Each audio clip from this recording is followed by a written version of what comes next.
since economies began pumping huge amounts of money into their economies and central banks lowered interest rates to near zero, there have been persistent fears of inflation. The current issue of Global Investor now looks at inflation from various points of view. Giles Keating, head of research and with the overall responsibility on the Global Investor, took some time to introduce the issue. Giles, good morning. Let me first ask you, why did you choose to focus on inflation? Is it really such a big threat? Well, as you said, since all that money was pumped in, I think many investors, many people have become worried about inflation.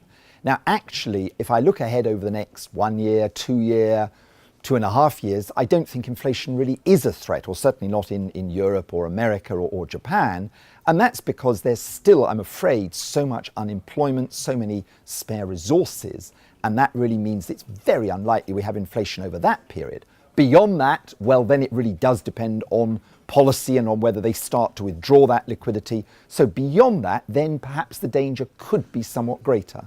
What are the factors that influence inflation the most? Well, of course, the economists say inflation is always a monetary phenomenon.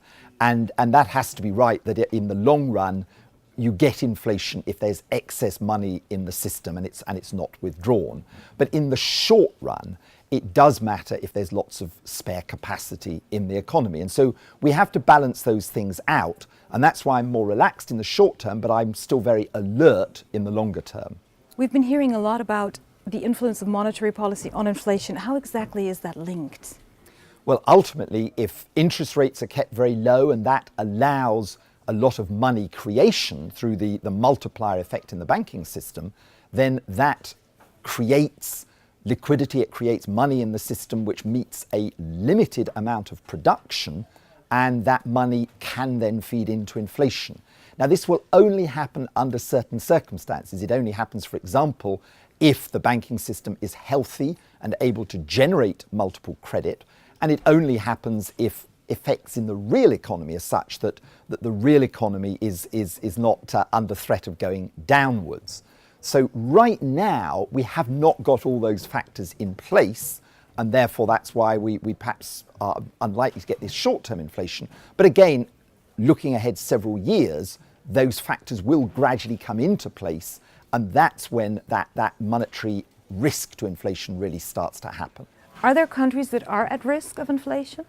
Certainly some of the emerging markets are clearly beginning to see inflation moving up really quite rapidly. India, for example, and to a lesser extent, but still potentially China, and some of the smaller ones as well. Now, these countries are already, in most cases, beginning to take measures to withdraw some of the liquidity, some of the rapid credit growth in their economies. And they may or may not get it exactly right, but I would say they're certainly going in the right direction. Now, in the Global Investor, you've been looking at inflation from various points of view. This is the new issue. You've been looking at inflation through the eyes of central bankers, researchers, economists, and other experts. What, in your view, are the most significant findings? Well, I think one of the most interesting, there are many interesting things in this document, perhaps one of the most is the interviews with the central bankers, because of course there is a big debate in central banking circles. How important was it in creating the previous crisis that the central banks kept interest rates very low? Did that lead to asset price bubbles and excess leverage to the subprime crisis, and could that happen again? Now, the central bankers that we've interviewed discuss that possibility, but in the end conclude that wasn't really the main effect. And I guess what they're implying, although they're not explicit about this, is that they'd be quite happy in future to see interest rates staying not perhaps as low as they are now, but at a fairly low level, and they would want to rely on regulation of banks, of the financial system, perhaps more as a tool for preventing another of these big blow-ups. For myself, I have to say I'm a little bit worried about that. I mean, there's always a matter of balance here, but I just worry that they're not putting perhaps enough emphasis on the need to push the interest rates up that little bit sooner rather than later. I've also read an article in here about inflation affecting investment returns. What do investors have to watch out for?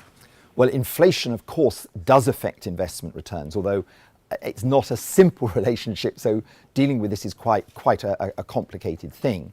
Clearly, the ultimate inflation-protected investment is to buy inflation-linked bonds, provided you've got trust in the governments that are issuing them, which is another question in itself. The other way to try and approach inflation over a period of time is to buy assets that are linked in some sense to the real economy, which tends to mean things like shares, like commodities, like real estate, and not so much to be buying conventional fixed interest investments, sort of conventional bonds.